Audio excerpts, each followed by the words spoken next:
Love, light, and blessings. Shamanic Alright Priestess here. And today is February 10th, 2020, day 10 of Melanated Excellence. And I'm really excited about the person we're going to be talking about today. I just want to say, first and foremost, thank you so much for all of you guys that have been watching my videos. I know it's a lot. I'm posting daily.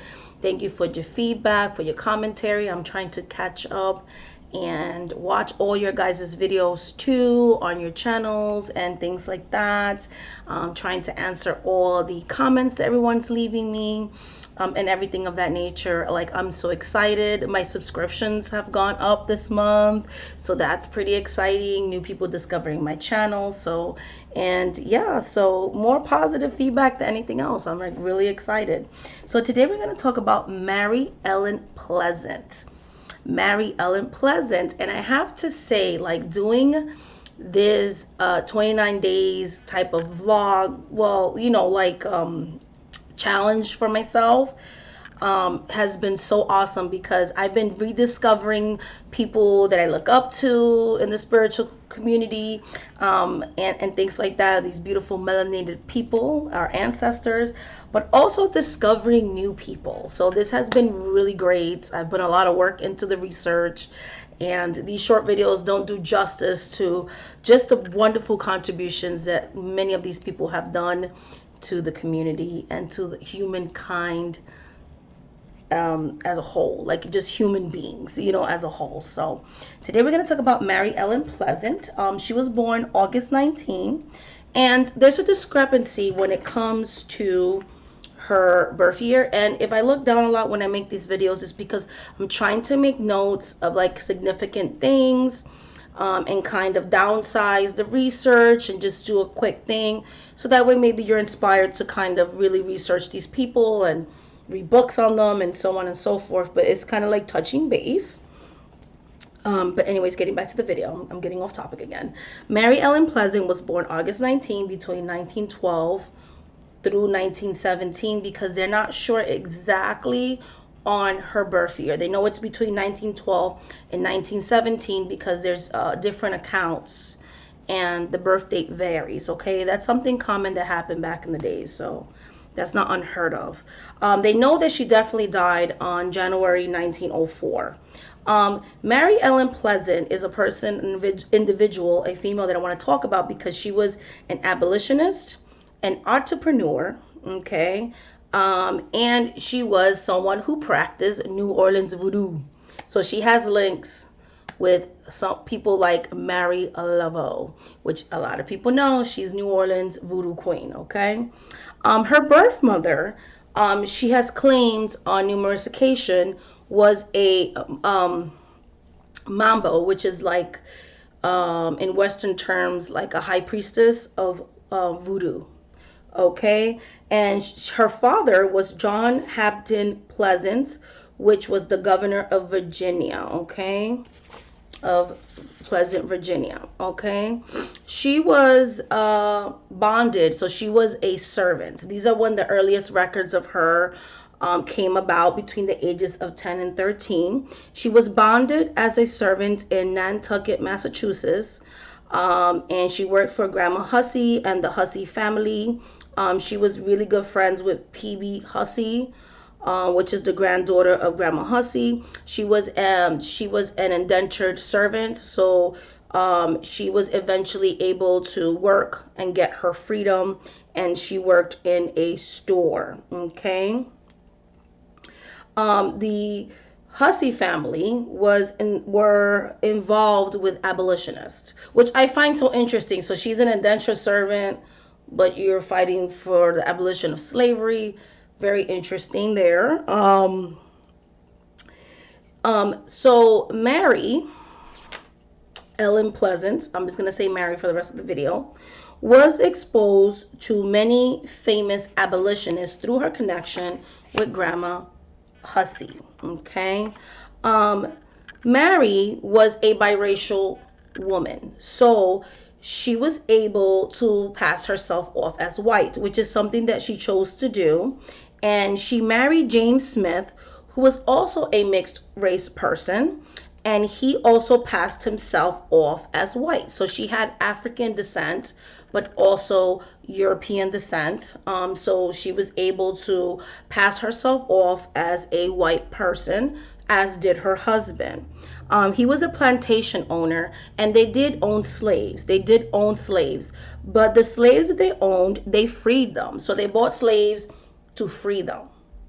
And I have talked about this before. A lot of times historians want to distort or discredit people of African American descent. Now, like in every race of people, you have your good and your bad. But sometimes the ones that are recorded as owning slaves is because they were buying back their wives or their husbands or their children or their family members. And some did what they did, Mr. and Mrs. Smith, or Miss Mary Ellen Pleasant and her husband, which was buying slaves in order to give them their freedom. So, technically speaking, yes, they owned slaves, but it was for the intentions of giving them their freedom. Okay, because you couldn't really appeal to people going into the fields and say, hey, you should free those slaves. Sometimes you have to pay devil's advocate, buy the slave, and then free them. Because once you own them, you can free them yourself. And that happened. That did happen, okay? So just letting you know, because there's people that like to distort history.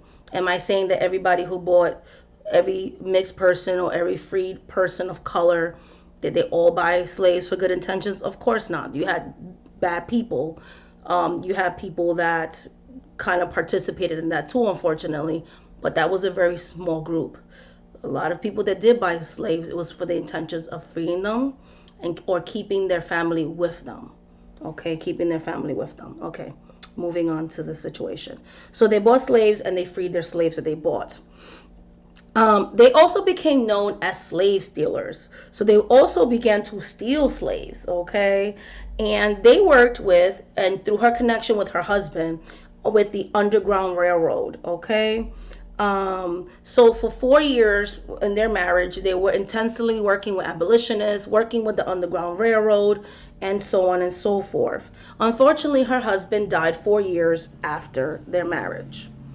Okay, but he made sure when he died, he willed her money so that she could continue this very important work of buying slaves, freeing slaves, and continuing to work with the Underground Railroad. John James J.J. Pleasant.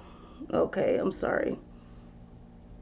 Okay, so then she had a second spouse, which was John James, or AKA J.J. Pleasant. In 1848, it is believed they had a secret marriage. They did like a secret marriage. And with J.J. Pleasant, she was forced to move to New Orleans, okay? Because that whole thing about them stealing slaves and freeing the slaves and having connections with abolitionists was kind of putting them in danger. So they were forced to move to New Orleans. Okay, and this is where they have records of her and Mary Laveau having sessions together, private consultations, and things of that nature. And again, they did link her to voodoo through her birth mother, who was a mambo. She was someone who had a high ranking, a high stature in the voodoo community. Okay, so they met very, very many times and consulted many times, and it was rumored that Mary Ellen Pleasant did practice voodoo. Okay, and she had ties to people that practice voodoo. She left New Orleans, okay, and moved to San Francisco in April of 1852. She passed herself off as white there as well for a long time and continued to work with the Underground Railroad, okay. She also worked with Thomas Bell, okay, and he had links and worked with the Bank of California. They made a lot of money because she worked with food and serving rich people, rich white business people, and she would hear conversations about finances and money, so she would take that and give people tips and then make money off the tips, you know what I mean? So her and Thomas Bell had inside information, okay? They were claimed to have made $30 million through their partnership, which equates to $647 million in today's value. Her husband, JJ, died in 1877. Um, but when she freed black people from slavery, they knew that she was biracial and she classified herself as black to her own people, and they understood why she was passing herself off as white. She was using the fact that she was mixed and that she could pass, okay, in order to benefit her own people and continue to fight for the freedom and abolition and the ending of slavery and things of that nature, because she really did not believe in slavery. She helped the people that she rescued through the Underground Railroad to find jobs, okay, and things of that nature, okay. She was also part of the Black City Hall, okay. Later on in her life, she changed her racial designation to black, okay, especially after the Civil War. After the Civil War, she began to fight for laws that prohibited black and white people from riding in streetcars and the railroads. So basically, she fought to desegregate things like that. And she, like the Omnibus Railroad, which they settled with her. Another example is the Missions Railroad Company, that all went all the way to the Supreme Court, and she won. And they did a settlement, but they ended up taking back the financial part of the settlement, but the ruling stood, okay.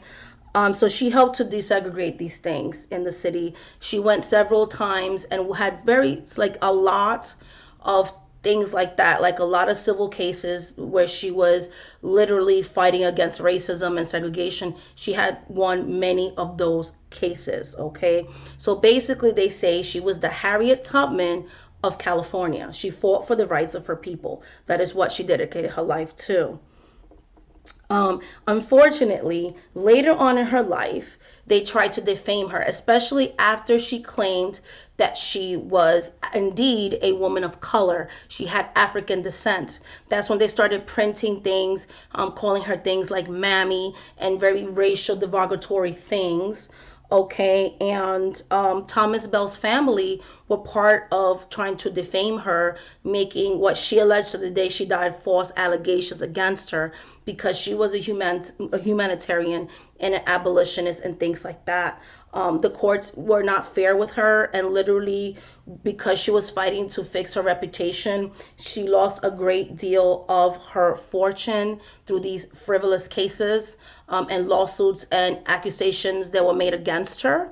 And she died in poverty when she died in 1904. But despite them trying to discredit her, despite the frivolous and false allegations they made against her, they cannot take away the fact that one of her cases went all the way up to the Supreme Court, that she was able to desegregate, do a lot of desegregation in California.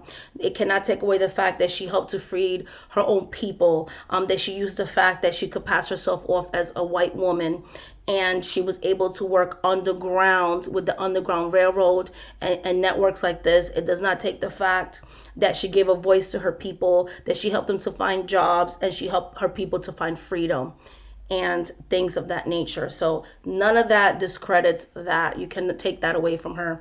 So this is why she is part of day 10 of Melanated Excellence.